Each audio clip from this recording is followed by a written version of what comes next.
Bonjour à tous et bienvenue aux Assises du numérique éducatif. Je m'appelle Laetitia Brunette-Claverie, je suis actuellement professeure documentaliste au lycée de Papara depuis cette rentrée et je suis également conseillère pédagogique au numérique au service de la DAN du vice-rectorat. Dans le cadre de mes fonctions en tant que conseillère pédagogique numérique, j'ai eu cette occasion d'être responsable académique de la plateforme Folios. Et c'est ce qui va nous préoccuper pendant ces 20 prochaines minutes. Alors, avant de commencer la présentation, n'hésitez pas à poser vos questions sur le Facebook Live. Nous aurons un petit temps d'échange à la fin de la présentation. Voilà ce que je vous propose aujourd'hui. Donc, un plan en deux parties. Une première partie avec l'histoire, la théorie, l'arrivée de cette application nationale, une application numérique au service des parcours éducatifs. On va voir un petit rappel de ce qu'est un parcours éducatif. On va définir Folios avec ses objectifs puisqu'il s'agit d'un outil de suivi et de capitalisation des parcours éducatifs. Et puis ensuite, nous rentrerons dans une grosse deuxième partie sur les fonctionnalités de Folios et je vous présenterai l'interface du côté des enseignants, l'interface élève et enfin l'interface pour les parents. Alors, pour commencer, je voulais vous introduire un petit peu avec cette aide méthodologique des 3 QOCP, le qui, quand, quoi, où, comment et pourquoi, l'histoire de Folios. Donc en fait, l'idée première a été décidée dans la loi d'orientation et de programmation de 2013, cette loi qui a abouti à la refondation de l'école de la République.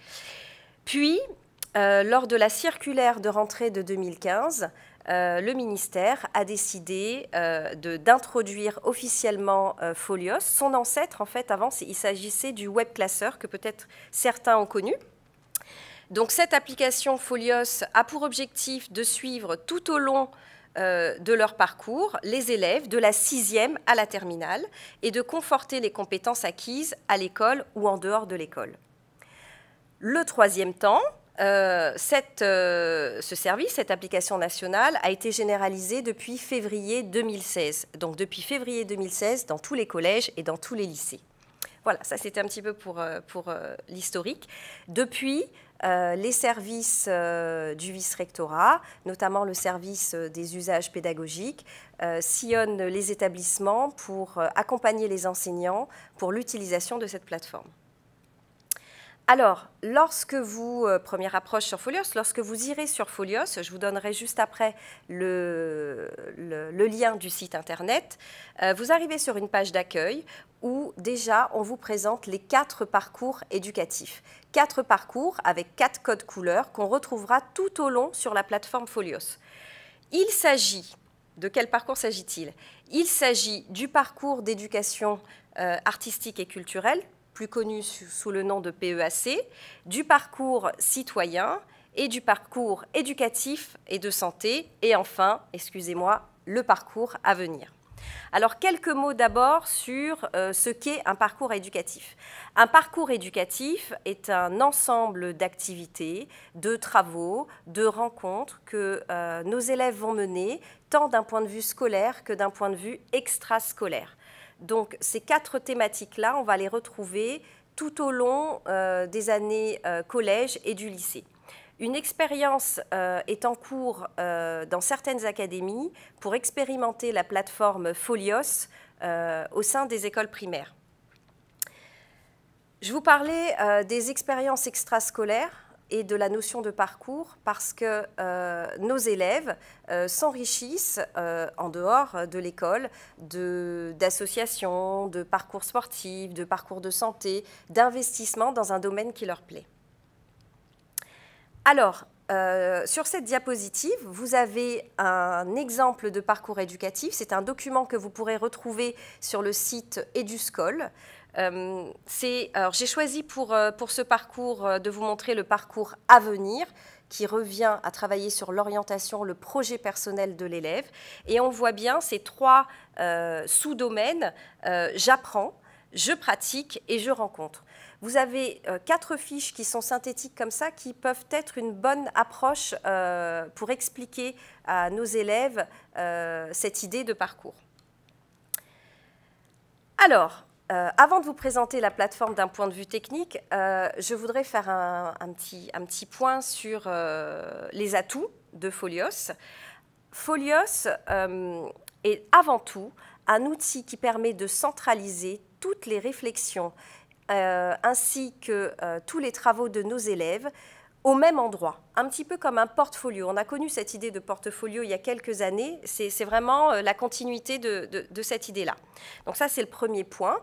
L'élève retrouvera tout au long de ses années scolaires tout son travail dans un même espace. Ensuite, Folios est également un outil de communication.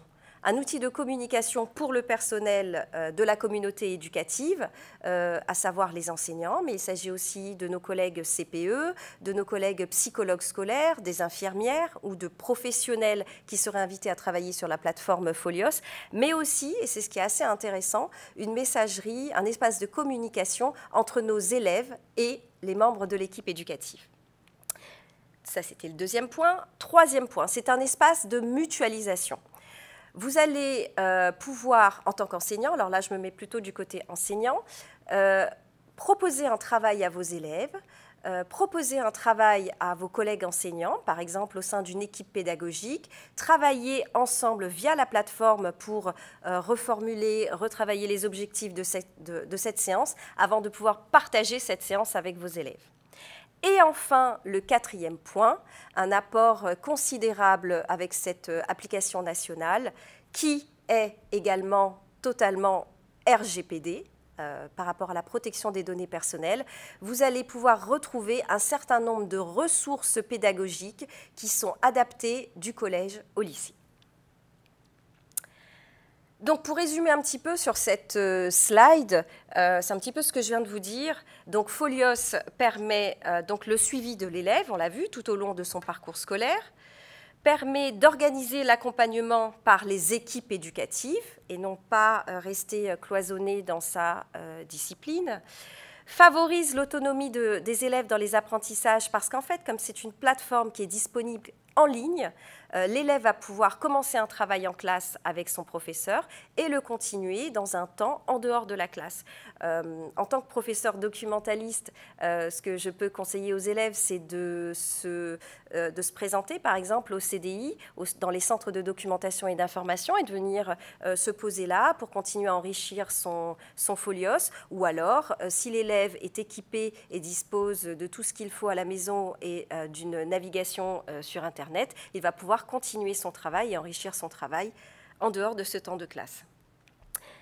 Valoriser les expériences scolaires et extrascolaires des élèves. Comme je l'ai dit, un parcours ne se construit pas uniquement au sein de l'espace scolaire, mais bien avec tout ce que l'élève a l'occasion de voir en famille, à l'extérieur, dans les associations, dans les stages, dans une rencontre avec un professionnel et pourquoi pas, même dans le cadre du parcours artistique et culturel, d'une vidéo ou d'une pièce de théâtre qui l'a particulièrement marqué.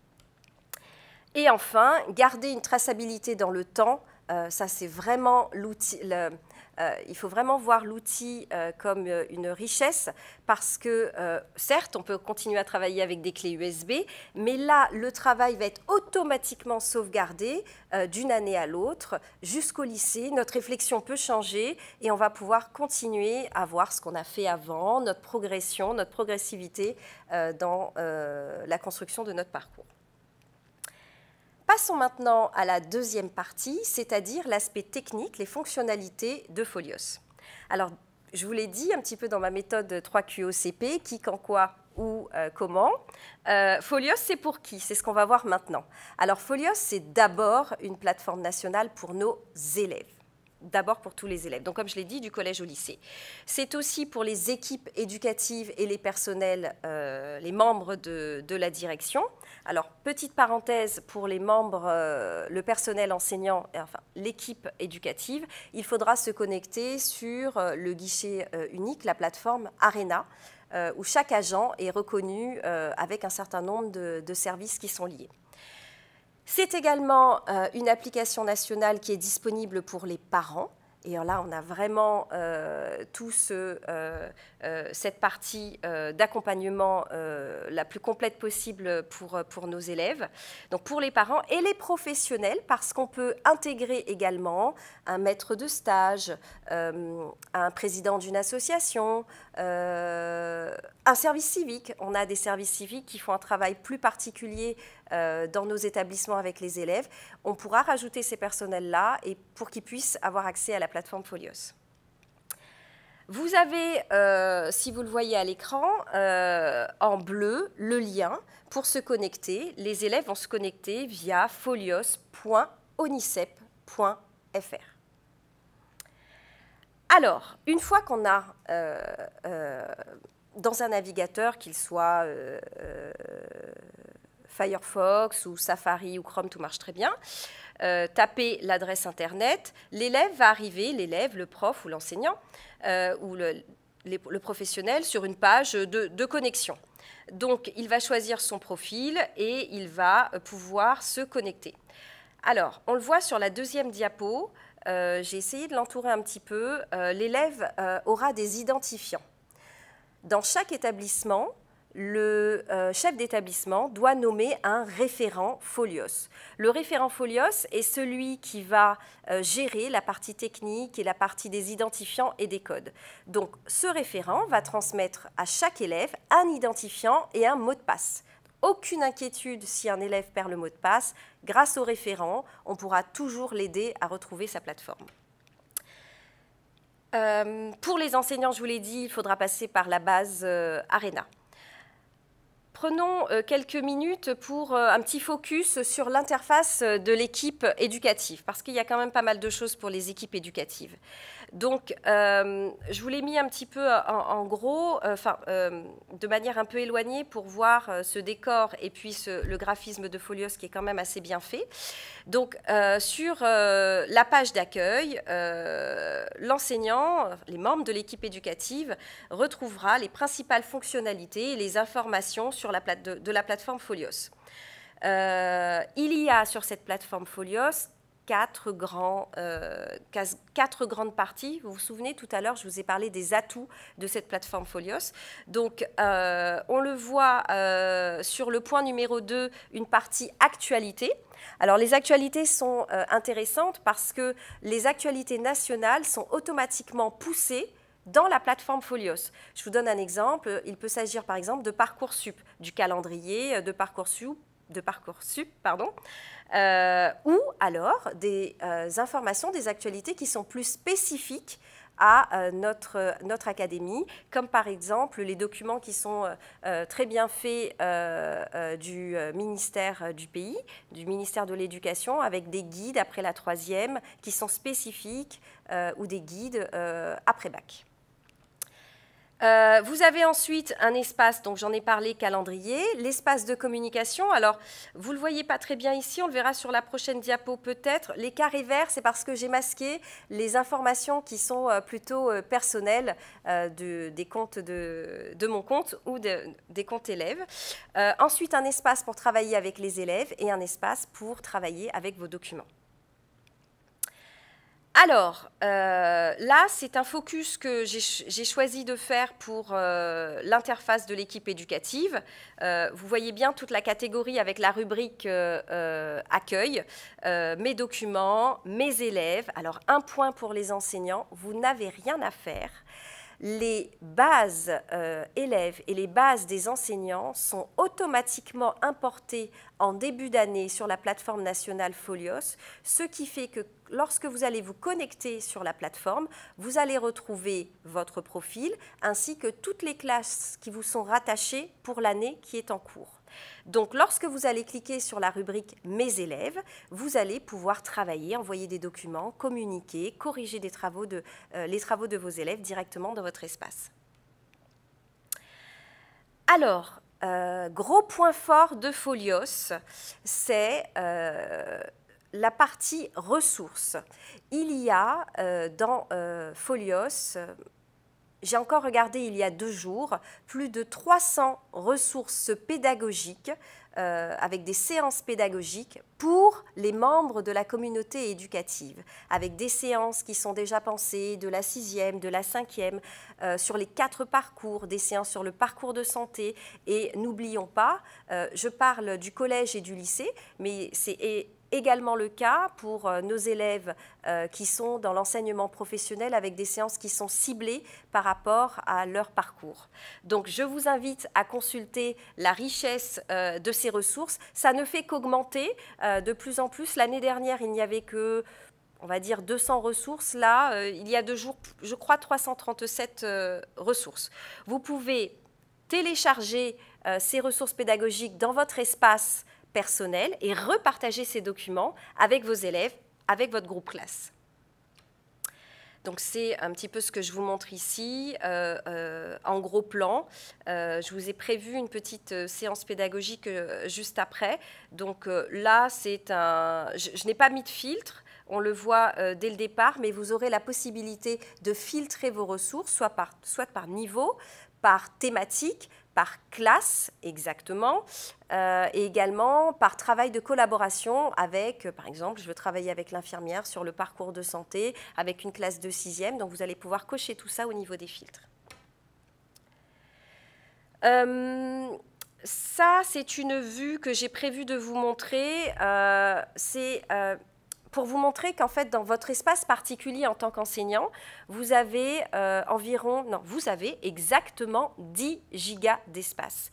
Dans ces 10 gigas d'espace, vous pouvez travailler avec des séances qui sont proposées par la plateforme Folios, mais vous pouvez également importer vos propres séances, vos propres créations, et ensuite les partager avec vos élèves. Un espace de 10 gigas qui est assez conséquent. La seule petite astuce, bien évidemment, si vous travaillez sur des vidéos, il faudra bien penser à mettre le lien pour les élèves et non pas télécharger la vidéo sur la plateforme, ce qui risque de ne prendre beaucoup de place. Voilà, donc on va passer maintenant à l'interface élève. Donc vous allez voir le côté travail pédagogique avec nos élèves. Donc chaque élève dispose d'un profil qu'il peut compléter et modifier tout au long de sa scolarité, d'un curriculum vitae d'un CV qu'il peut faire évoluer, d'un accès aux actualités de son établissement et de l'académie, ce dont je parlais tout à l'heure, d'un espace personnel mes documents, regroupant toutes ces traces numériques, à la fois le travail qui a été proposé par les élèves, par les enseignants, excusez-moi, et également des petits comptes rendus, des rapports de stage où j'ai rencontré une brigade, j'ai envie de faire un petit compte rendu, je vais enrichir mon parcours. Donc il s'agit de ça, hein, au niveau des traces numériques. Et enfin, d'un espace qui est plus privé pour faire un travail collaboratif, pour mener un travail un peu plus collaboratif avec sa classe, les camarades de sa classe. Alors, voici, toujours avec le même design graphique, l'interface élève. Donc, je remercie mon élève qui m'a gentiment prêté son compte pour vous montrer cette interface. J'ai masqué son nom. Donc, une des premières séances que je vous conseille de faire avec vos élèves, c'est de prendre en main la plateforme Folios, les aider à s'identifier et ensuite de travailler assez rapidement sur le profil et sur le CV, la construction du CV de l'élève. Donc on le voit, ce sont les petits éléments qui sont en vert au sein de l'écran, mon profil, mon CV, on peut le faire dès la 6e, il n'y a aucun souci, et l'enrichir encore plus jusqu'à la classe de terminale. Donc toujours un accès aux actualités, un accès avec l'espace de discussion, un calendrier, alors ça c'est pas mal pour les travaux de la classe, les enseignants, les membres de l'équipe éducative peuvent mettre un calendrier spécifique de travail ou de rencontre, un forum des métiers, un travail avec un exposé sur le calendrier de la classe et l'élève recevra une petite notification pour l'alerter, pour récupérer le travail ou pour rendre son travail. On a parlé de l'espace de discussion. Sur la droite de l'écran, alors on le voit sur l'interface élève, mais on le verra aussi sur l'interface des enseignants. Il y a un fil d'activité pour ne pas perdre le lien. Donc c'est là que les élèves pourront recevoir une réponse, par exemple, à une question qui a été posée à un enseignant, voir qu'un document est arrivé sur son espace. Il a comme un suivi, un peu comme ce qu'on est en train de faire là sur un réseau, de ce qui se passe sur cette plateforme. Alors pareil, l'espace de stockage est également de 10 gigas pour nos élèves. Les travaux et tout ce qui a été réfléchi, pensé pendant l'année sont automatiquement sauvegardés pour la classe de l'année qui suit. Il faudra juste faire une petite demande lorsqu'un élève ou même un autre membre de l'équipe éducative change d'académie. Pour les élèves et pour les enseignants, Folios a mis en place des petits outils pour exporter et sauvegarder ces données, ces fichiers, dans son propre ordinateur d'une année à l'autre quand même. Donc voilà, je vous le disais en préambule sur la partie focus élève. Je vous conseille fortement de commencer à travailler sur le profil de l'élève. C'est une séance qui marche très très bien avec les élèves, que j'ai pu expérimenter avec des élèves de 6e, de 4e et de 1er STMG. À tous les niveaux, ils prennent beaucoup de plaisir à se questionner en fait sur leur profil, sur ce qu'ils aiment, sur ce qu'ils ont déjà réalisé. Ils ne vont pas forcément penser que finalement ils ont fait un stage pendant les vacances ou qu'ils ont aidé une tati à préparer ou un tonton à préparer un projet pendant les vacances. Tout ça, ce sont des petites parties qui sont suggérées grâce à ce travail de réflexion et ça marche assez bien avec les élèves. Donc, plusieurs rubriques sur la partie du profil. Vous le voyez peut-être, mes intérêts, mes atouts, mes langues, mon avenir, mes idées et mes idées de métier en lien avec les ressources de l'ONICEP. Un petit point sur le CV de l'élève. Alors, je n'ai pas pu déplier toutes les rubriques. J'espère que je vous aurai motivé pour aller jeter un petit œil sur cette plateforme. Mais une partie de notre travail est de les accompagner à rédiger ce CV, de se souvenir que finalement, oui, j'ai déjà reçu un premier diplôme, un premier certificat, par exemple du BSR. Il pourra enregistrer sur son CV, pourquoi pas, on va en parler très bientôt, de la certification PICS, son certificat PICS sur son CV. Voilà, c'est quelque chose qui peut se construire et on est là pour les accompagner. Et ce qui est très très bien pour nos élèves, c'est que Folios a prévu 4 modèles différents d'exportation du CV avec des designs graphiques qui sont un peu colorés. L'élève cliquera sur le petit bouton de sa plateforme et pourra exporter ses CV, pourquoi pas, pour le remettre à une future entreprise pour une demande de stage.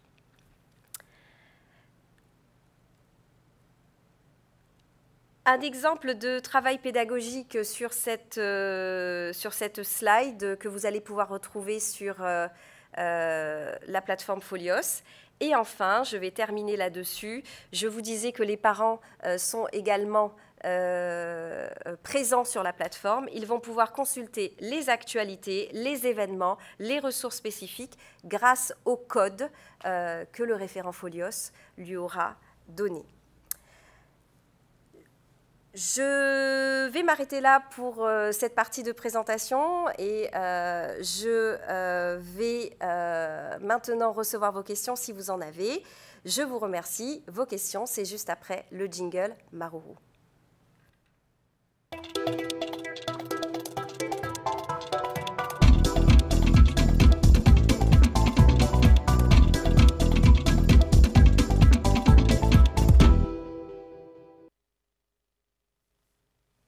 Merci d'être toujours là avec nous aux Assises du numérique. Monsieur Eric Sigvart, IA, IPR de mathématiques, et Dan du vice-rectorat nous a rejoint sur le plateau. Il va m'accompagner pour ces dernières minutes qu'il nous reste pour vos questions. Bonjour. Bonjour Laetitia. Bonjour. Alors, je vais te faire poser quelques questions qui sont venues des internautes à l'instant. Oui. Alors, première question. Oui. Je suppose que c'est un internaute qui nous appelle des îles. Oui. Pholios est évidemment une application connectée, on l'a bien compris. Y a-t-il une alternative dans les îles pour les connexions faibles? C'est une bonne question. Alors, alors c'est vrai que c'est une application qui est connectée et que donc on devra quand même travailler avec un navigateur si on veut garder les traces numériques. En attendant, si vous ne pouvez pas travailler avec les élèves, ce que je peux conseiller à cet enseignant, c'est au moins de se servir de la partie des ressources pédagogiques et de les télécharger si c'est possible sur son ordinateur pour pouvoir ensuite reproposer ce travail aux élèves. Et j'espère très bientôt, peut-être suite aux réflexions de ces assises, qu'on pourra peut-être faire quelque chose pour la connexion dans les îles. Plusieurs questions concernant le premier degré. Oui. Existe-t-il Pholios pour le premier degré? Alors, très bientôt. Alors, pourquoi? En ce moment, des expériences sont menées dans d'autres académies de métropole afin d'expérimenter en fait cette plateforme avec nos élèves. Il faudra attendre un petit peu parce qu'il s'agit en fait de connecter les bases avec nos bases nationales. Donc je veille, je fais de la veille par rapport à ça. Dès que j'ai la réponse, je vous la transmettrai. Voilà. Enfin, une question, je suppose que c'est une question d'un enseignant, puisqu'il il aimerait savoir quel est le rôle exact du correspondant Pholios dans l'établissement. D'accord. Alors, en effet, le chef d'établissement nomme un référent Pholios au sein de l'établissement en début d'année scolaire. Le référent Pholios a surtout un rôle en début d'année scolaire où il s'agit d'accompagner le chef d'établissement pour activer le Pholios de l'établissement dans un premier temps. Puis, dans un deuxième temps, il s'agit en fait de bien vérifier que les bases sont correctement importés et de communiquer les identifiants et les mots de passe des élèves pour qu'ils puissent travailler avec Pholios. En tant que référente académique au vice-rectorat de Pholios, nous accompagnons avec mes collègues le référent Pholios pour qu'il puisse ensuite former ses collègues, accompagner ses collègues pour les premiers pas sur la plateforme Pholios. Jusque-là, tout se passe bien. Merci. Bien, on a bien compris que les données étaient sauvegardées, oui, que les élèves et les familles avaient la possibilité de revoir les données, qu'il y avait un historique sur le parcours scolaire de l'élève. Où sont-elles exactement stockées, ces données?